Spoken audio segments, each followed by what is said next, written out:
Welcome back. Let's sum up Chapter 4 with Part 3, the final part of Chapter 4 of the CCNA Cybersecurity Operations lecture series with me, Joachim Kärrestad from the University of Skövde.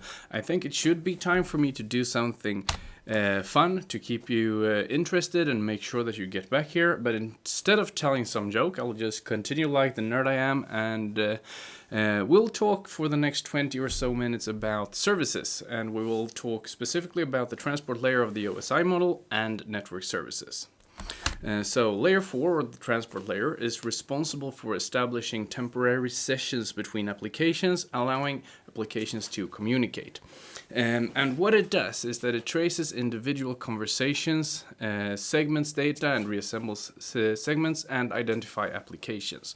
So we've been talking about MAC and IP addresses that are used to communicate between two nodes, and that's all well and good. But as you may be able to appreciate, two computers communicating will use different services. You may communicate with a web server, a file server, a mail server, all of these at once. And for things to work for us, we need the computers to have a way of understanding what data package is tied to what communication. If I'm chatting with 500 people at once, I need to know what data package that contains an answer to what chat message that I sent. And this is what the transport layer is responsible for. So there are two main transport layer features that we need to know about. Transport layer addressing, which is port numbers, how we can distinguish different services. How can the receiving host, if I send a request to another service or another server, how can that server know that I want to do a web request? Then we are going to talk about the transport layer protocols, TCP and UDP, that sort of govern how communication happens, and we'll get to it when we get to it. But let's start with talking about the transport layer addressing. So to address data to different services, we use port numbers. We have a source port, which is a dynamically generated port that is used at the sending host to identify a conversation between two nodes, and then we have a destination port that is used to identify the target service on the recipient host. So some common services have statically assigned port numbers. So for instance, HTTP use port 80, some instant messaging services uses port 531, the POP3 email protocol uses port 110, and if you follow this URL, you can find the full list of services to port number mappings as decided by IANA or IANA, that is responsible for port number assignments. So if I want to communicate from my computer to a server somewhere, I would address my package to that server. I would address it to the IP address of the server and to the MAC address of my default gateway, right? I would also include a destination port number that belongs to the service I want to communicate with. So say that my client wants to issue a web request to a server. Then I will address port 80 on the web server IP address. So in the example here, I am PC0 and the web server is PC1. So I'll address my IP package to 192.168.1.1:80, which is the port number.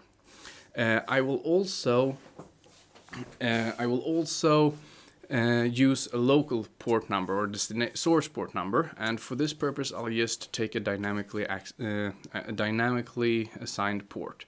So in this case I use port 12431 just for the case of the example. So what will happen here is that the IP address will be used to address the package from me to the server. The server will see that it's for port 80, so it's a web package. Nice. Then the server wants to reply to me. And in the reply package, the server will input my IP address as the destination IP address, and also the port number that I dynamically assigned as the destination port number. So when the package gets back to me, I can see the port number and know that it belongs to the session I have with the server. This combination of IP address and port number is called a socket, and the combination of source and destination sockets, that forms a socket pair. A lot of terminology. So let's leave the port numbers for a little while and go into TCP and UDP. So TCP and UDP are different transmission protocols, different layer 4 protocols, and they have different purposes. So TCP can ensure that all data segments, all the parts of our data package that we transmit are actually transmitted, and TCP can also keep them in order. UDP, on the other hand, is a best effort protocol that doesn't really care if data is actually delivered at all. Since the session control that is performed by TCP provides or creates overhead, there are different uses for TCP and UDP. So you use TCP if data integrity is more important than speed, because we get more overhead, but we take the overhead. We take the decrease in speed because we really need to ensure that packet data is delivered in a good fashion. However, we can use UDP if speed is more important than data integrity. For instance, if we stream video from Netflix, we are more concerned with having package quickly than actually having all packages. If we watch a video stream and we lose a package or two, it won't really impact the experience. But having TCP for video streaming would reduce or could reduce performance so much so we don't really see what we're looking at anymore. And when we're talking overhead, that means extra data that we have to send. And I just want to show you the header information in TCP and UDP. So this is the header information in a TCP header, and this is the information in a UDP header. I'm not going to tell you what it actually contains. I just want you to visually see that the TCP header is quite a bit larger than the UDP header, so there's much more overhead. So when we communicate using TCP, what we actually do is that we start with establishing a session. So if we have host A and host B that want to, and those need to communicate, or host A is initializing communication with host B. Host A begins with sending a SYN package to host B, basically saying, hey, I want to talk. Host B replies with saying, okay, I hear you, an acknowledgement, an ACK package, and its own SYN package. So say, okay, I want to talk too. That's good. And then host A replies with the final ACK or acknowledgement package. And after those packages are sent, those devices can start talking. And for every package that are sent between those devices, they will be numbered. So host A may say, okay, here comes package 1 to 10, and then send those packages, and host B will say, okay, package 1 to 10 received. Or it will send, hey, you told me that you were going to send me 10 packages. I only have 1 to 6, and then 7 is missing. Resend it, and then host A will resend package number 7. So that will be good. Once host A and B are finished communicating, host A will send a FIN message to say, okay, I'm done, have nothing more to say. Host B will acknowledge that and say, okay, I'm also done, and then send a FIN message. And host A will acknowledge the last FIN message sent by host B, and communication is over. So this is when we need to communicate with TCP, the communicating hosts will establish a session. Then they will send numbered packages, and every package sent is acknowledged by the receiving host. And then when the hosts are done communicated, they will terminate the connection. And I also want to show you that on the transport layer, data is divided into segments. So we may have a large file or whatever that we want to send. We divide it into 6 different segments, and then we send the segment to the receiving host. It's very possible on the internet that the different segments take different routes. So if I want to communicate with the US, it's very possible that one segment goes through Denmark, another goes through Germany, and the third goes through Australia. And it's not given that they arrive timely or in order. But using this segment numbering that we can use both to acknowledge that the segments actually get to the receiving end, we use the segment numbering to reorder the packages or the segments so we actually have them in the original order. And the reordering takes place, of course, on the recipient end. So that's how a TCP session looks. If you want to, if we compare all of this to UDP. With UDP, we don't have any session establishment. We just we just divide our package or our data that we want to send. We call them datagrams instead of segments, and we send them along their way. It's very possible again that the datagrams takes different routes over the internet, but when they get to the receiving end, there is no numbering, so we don't reorder them. There is no sequence numbering, so we can't resend lost packages as well. But we don't do this. We don't even send the numbering, so there is less overhead there. We don't do the session establishment and termination, so there is less overhead there. So basically, TCP, when we want flow control, when we want to ensure that everything gets to the destination in order, and UDP, when we don't really care if we miss a few bits, we just want speed. So, leaving TCP and UDP, let's talk about some network services. And the services that I want to discuss with you are the ones that are discussed in the material, of course. Dynamic Host Control Protocol, or DHCP, which is automatic configuration of IP and other networking parameters. DNS, that is used to map host names to IP addresses. NAT, used to translate private IPv4 addresses to public ones. We'll talk a little bit about file transfer and sharing services, email, and HTTP. So DHCP is used to automatically assign IP addresses to clients. And this is basically for the reason that it's not very nice to statically or manually assign IP addresses to all devices in the network. That's going to take a lot of time. So this transaction, when a client wants an IP address, is actually happening in 4 steps. So first of all, when we have a client that boots to the network and wants an IP address, he sends out a DHCP discover broadcast package. So he sends out a package to the entire local network where he says, I would like an IP address. Any DHCP server that is present in this network will respond and say, hi, I'm a DHCP server. Here is an address that I can offer to you. This package is called a DHCP offer, and it is sent back to the client as a unicast because it's only the client that needs it, right? The client will say, okay, I'll take this IP address. It's as good as any, and it will send this package that is called DHCP request, and it will be sent as a broadcast. The reason why you send this as a broadcast is that there may be several DHCP servers on the network, and more than one server may give the client an offer, but the client will only accept one offer, usually the first one that it gets, and it will send out a DHCP broadcast request to not only accept the IP address that it got from a server, but also to inform other possible servers about what IP address it took, so they can be synchronized. Finally, the server will respond with a DHCP ACK, where it acknowledges the acceptance, and this final package is also a unicast.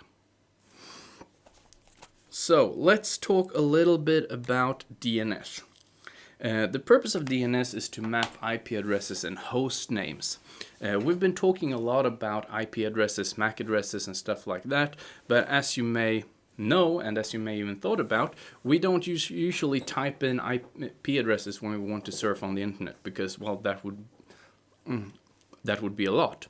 So instead, we type in host names or fully qualified domain names, something like www.his.se, which is a fully qualified domain name, and then we have a DNS infrastructure that translates the host name into an IP address, because the computer still needs an IP address. So there are several DNS servers out there, and when a computer needs to do this translation, it will talk to its local DNS server, which is the server that you configured it to use, and it will say, like in this example, someone wants to communicate with d.wikipedia.org. The computer needs the IP address, and it will ask the local DNS server, hey, what's the IP address of d.wikipedia.org? And then, what you should know about is that we have a whole hierarchy of how DNS servers work. So essentially, for the address de.wikipedia.org, there is, at the top of the world, a root server. The root servers, they know about the top level domains. So you can first ask a root server, where is .org? .org in turn will know about all all domains under .org. So for instance, there are for sure wikipedia.org, there may be schools.org, there may be military.org, I don't know. And so the .org server will say, okay, I don't necessarily know about de.wikipedia.org, but I know about a wikipedia.org. Maybe he knows. And he can send it through to a server that knows wikipedia.org, and wikipedia.org knows de.org and can send you back. So this is the hierarchy of how stuff work. We have root servers that knows about the top level domains.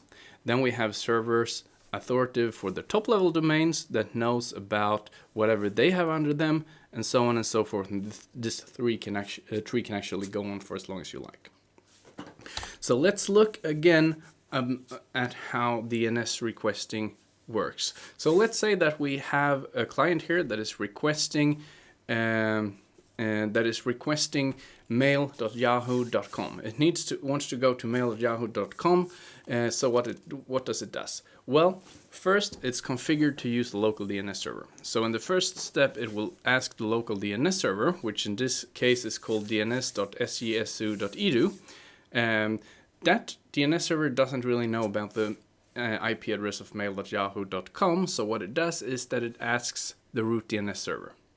The root DNS server doesn't know about dns.yahoo.com either, but it knows another server that is responsible for the .com top-level domains. So it asks that one. It asks the top-level DNS server. The top-level DNS server at least knows about yahoo.com.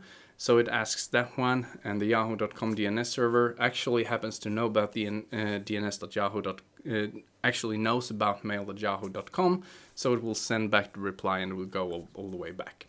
So this is how DNS works at an extreme glance. Let me explain network address translation, or NAT, to you in just one image. As we've been talking about, we have private IP addresses that we can use internally in our network, but when we want to communicate with the internet, we need a public IP address. So how this works is that we actually do translation. So we have a whole inside space of our own network where we use private IP addresses. We can use any of the private IP addresses as long as they are in the same network. And when we communicate internally, it all works out very well, but we are not able to route the private IP addresses. So when any of those devices wants to communicate with the outside world, they will borrow the public IP address and do a temporary rewrite of all packages that are sent to you through the local router here. So out on the internet, anything sent from the local network will appear to be from the public IP address. And that is network address translation for you in a nutshell. So let's take a deep breath and we will move on from network address translation to file sharing.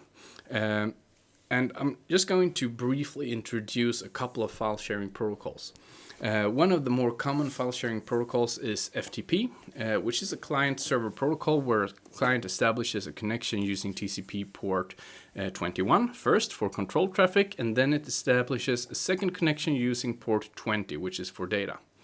Then, using FTP, the client can upload or push files to the server, or download or pull data from the server.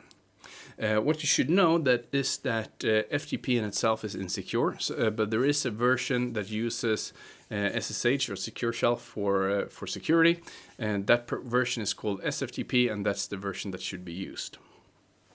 There is also a fundamentally insecure but very simple protocol that is called TFTP or Trivial FTP. This is a protocol that lacks many of the features offered by FTP, but it can actually be useful for very simplistic file transfer. Then we have SMB or Server Message Block, which is a client-server protocol that handles shared sources, not only files, but you can also share stuff like printers and serial ports.